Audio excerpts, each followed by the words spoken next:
Hello, my people. How na day? From Untouchable Mama. On a good evening, on a good morning, on a good afternoon. Hope you people are doing well. Mona no vex o. Those wey no dey hear Benin, why we mona no vex. Na Benin I wan use.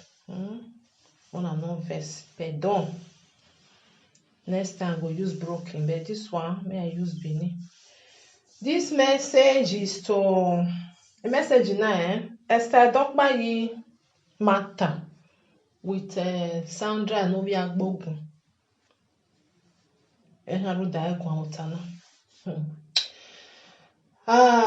We. Odo tuwene dome, iyasa modo tuwene je, iyasa modo. Esther, awe. Ohuona. Warie ya bukmo walele kuele ogbo wa neimi. Ohuona. Warie ya bukmo walele kuele ogbo wa neimi.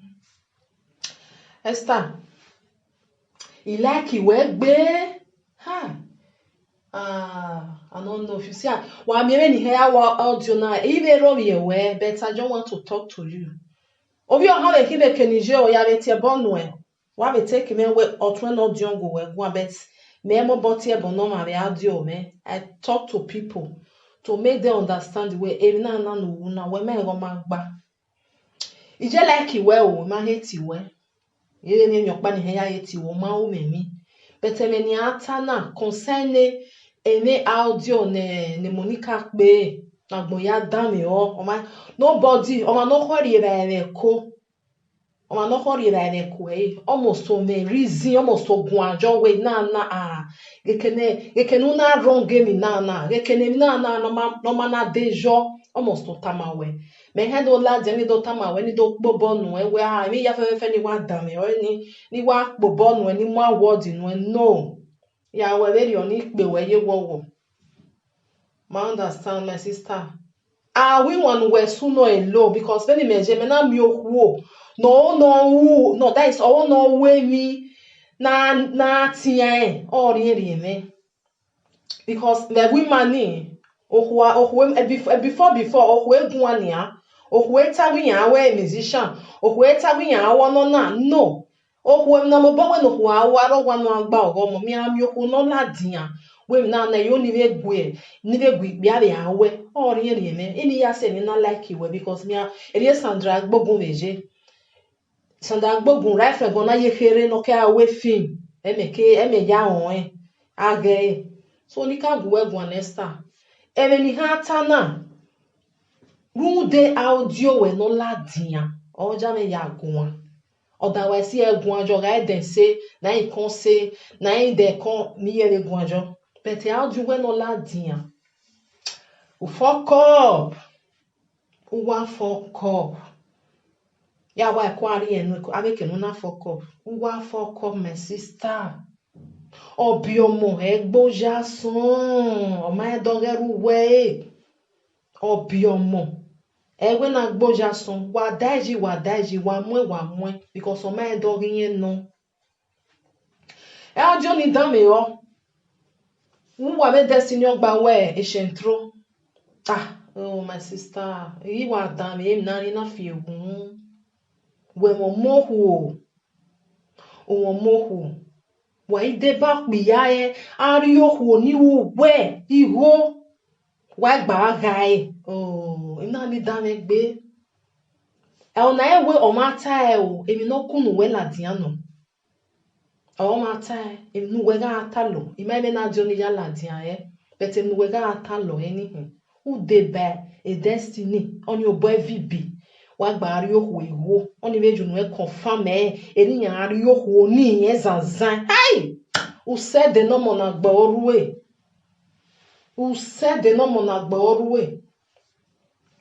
Esther eneni nu wetani asijo mo we to ta nu o then eni nu wetani don gba nous wele destiny gba oni dog gba total o wo ve nous weje no ewe ve no ko suffer hein o wo vi no o ko no wa je ve nous weje wa wo pia wa gba kunwe wa gba push wa gba ri igo ko wa gba ko ari we na mi wo pia we gbe be oni o pu no we ka me we na no na ma egoko ya ba de gbe mo bogbo because yen we wa bo no pe nu wa go meta ma we bo me fafa aye no kia izena amemi no kia izena na mi ya na san la dia na we ma te expect we audio no we ju no we ta all la di social media o we surprise we audio ni mo ya la dia wa ya tin ke we mo ya la dia e yo sa bo ha zo veje mi yo ya sunu una de bedestini wana kwa kokoari ohwego emeni no kuno we la diani no ijo mo nu we na enwe emi no bia ni u mama en we correct we ena na no we una we me go e ma go boy vibi ya gwa ni na no anwe na eri ohwego usena sele na umbege ni angwa be na be na UK na je na ubego ni noro oni me so ni a oni mai suenia mami December January February e ba ni we na we yes uwe eni a di freezer e a je le dia so we na wa de back bi ana mo ewuwo wana koko ari ho Emmanuel anemi okpa no beta we wa via danyani we present ami yan we wa gbe bi agbogun wa akai wo bone ni an o si emenata unu na agwe si miene agwe ga si mie benu we tala dia unu we ni unu we na ho ona ewe ona atamame wo ajo nu wa wo na dami yo wa gbe wa akai wo bone eken we he na bi asimi unwe u bi asimi unwe Sandra because eliga we Sandra wa mi wa no we wa mi ma no we wa iga simi unwe wa asimi unwe Sandra ikia na fin Sandra eme weje because ama we no ma no wonu na eja gunwa o si onu na wa gunwa uze di ata wonu me ya mu meje ne unu me emu meje ne unu me emu meje ne owu wa me no wa ya ifo ya do no we ka o before iwa le dan mi oni na we vo na ahun eme unu we ni gbeje gbe mami wa ni lo po bona wa fi we baba re wa ijere ba ni no pe nu wa o meta ma we ewe ma no wo bo no gele we ipapera ni yan ewu o wa we sege yan be ri yan be pa when enu wa mo bo believe no there are many people very oni o ma bi ese o ti baba no re nene mi o ga ruwa we o ti baba no robo no pa emi no believe no igbovo wejo una wo believe ona ya don egbe weje good for you dona manuel ona wa manuel good for you betoge na yari ya na do ya si o ma dige ya si o na ego ri eja me ja no me ego mani mana hiri go nu ele egbe ki yo ho mani is very very bad eni no kunu we la diani agbon we ni orun yan ta to bone emi re sunu dabi agbogun we Sandra pepper soup aya we ya le pepper soup we ke do ta we ima opa ima eva okunu we la diane unu we ni ha wa ha ma unu me ya mu me fie me unu me mu me fie me ikenu jo we varie we no we o han na bia le 1981 we 1981 bia we unu we na won ma dem ata no do re no igu we si oni eni meje ni wa no mo po meta ma we wo ha do ta ma me we o re no ti fi an ba e o ti ri eyin we ogbo na bia me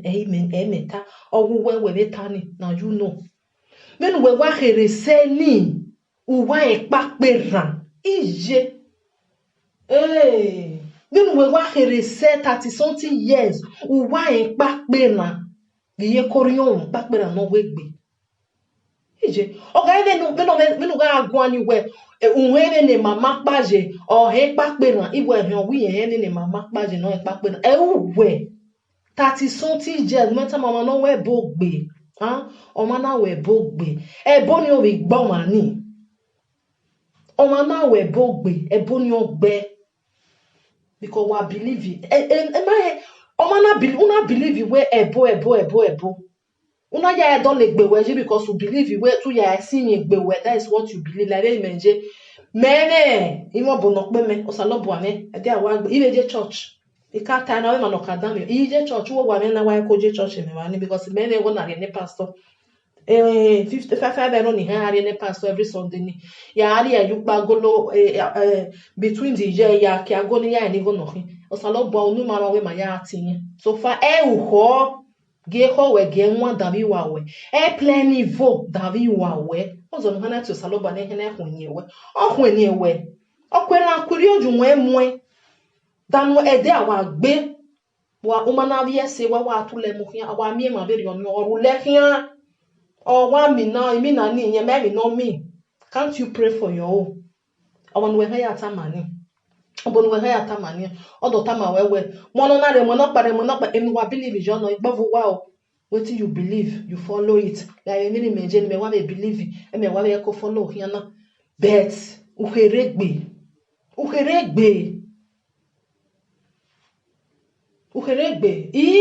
igbo egwu ajogo ni we wa re destiny uhari ote yokoriomo ipapera no wegbe na gbayo ekun because enu wa believe in jino because many people were tell Johnny ya ha we be e bere we ya me temptation ye de gu egwu ajogo ni me wa gu egwu ajogo because oni umo ari agbere nemi ye kun o emi ni ya wo no that is what they believe or e ma soro no kokpo ware many people are me we e matter no we geleta na again mana ye kere again ya ha we bere ya we temptation bugbe nenemi so de ya rule ni awe mi je gbe ya we emi mana ni mani bi edo wa believe like many bojenia they don't care o ma wa wo 24 hours ya wa stay your money no wu ni e ko ya mo yo tofo da dore ya ri da dore ri wa fo ori mania erio ya we na wa o so e no we tell you ni ibe gu we fun ajo ni but orenu we wa mu dia wa be destiny wa na kokwa wa plan evil inu wa ya si o ma ko to inu wa ya mi o ma go ijo mo ohuo na wa ri eja bu pon wa lele kwele ogbo wa na imi anything no ma we de na mo tai uga oka ni u have expect una gwinya inyanu ave expect me ove e wa ko ya ro emi no ma we do we o tai hole anything you do now okay ya he we yeke we awe ni ori eri we wo wa eri omi ori eri o kie aye ma yakun wana o we we ni ave film na wana le we o se me na mo bo wo se e dramedu I watch egbe movie iwa reba ni wa ge mi ya no gele sunu wa imu dia wa wo bi egba we shen throw we no wo wa we bon wa ya mi na go ina ni surprise me oge Sandra no we do tajo ni my sister ikiange kin Sandra you are in soup adobo mi we o me mi pa no we pataki uti enu ha mai de nu ha gbeji una gbe Sandra le denena iya mo wo enu abi ti ya mo ekun enu abi eni oge yan aga so wo bo wa be careful enu wa ta enu we ta la diani na o sa bo we na do oyo na mi wo sa bo we no ma no send egg mu ni ka send egg na mi ke na im no sunu because a life now, many people believe in what's a low boy wrong. May believe in what's a low boy wrong. May what believe that don't me not believe no more thing. So fanu ge howe no ge one dabi wawe. O mana plan niveau that way and we ma plan it down ani o se mi ha neru iwo salobua e de no gbe na imane eru da gyo yo pe mana gyo wo hu no ina da me na da money bie baba ne baba no mani e da no mani plan geri toni gie oni enu mekana ya na dama ina we mi dan dama na ni gumeju memwe that is what oni meka wata beni mana imana we gbe veri oni bia no kwo no na plan ivo baba zo vejo mani egbe o ve na hinania because when we genia we expect we a video e ya joni aladia I me dan me o alo izegbe na zeme ye mu dia na we that is when we are film ni wa ma like egbugwa ebo wa le egbugwa is very bad o ma wo mi utie e na na do me na da me we Sandra no la wo obije oteme imegi do yimi we Sandra me no we ya le kwere ya le kwije ya le kwa mono bie rudu iwu omono we bie no we nye gbe bie no we omo ba lo to tere ja forgive imegi do yimi we na ma forgive la wo ege kian ege mi we la ho unu we ni no wa pepe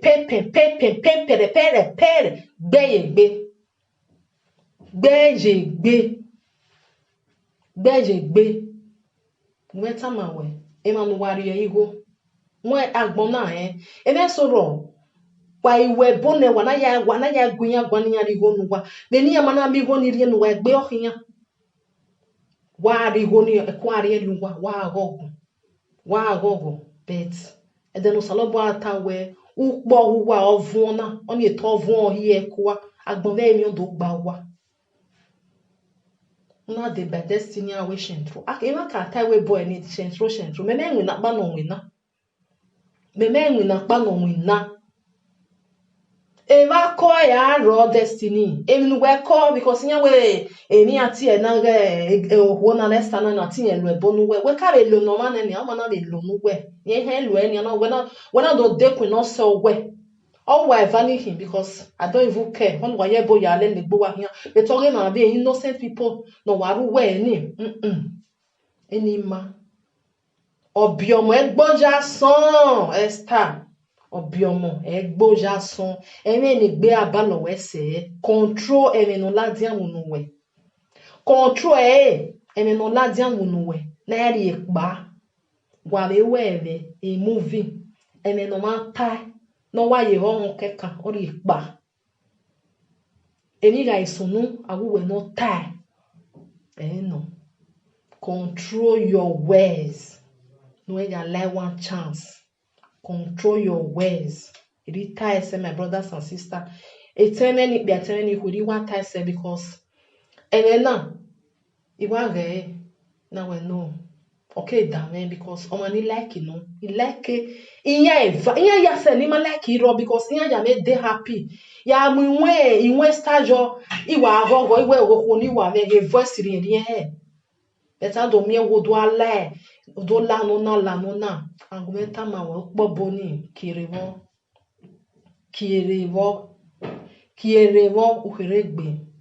uhiregbe iju we na we self ana me we ju wo we ave we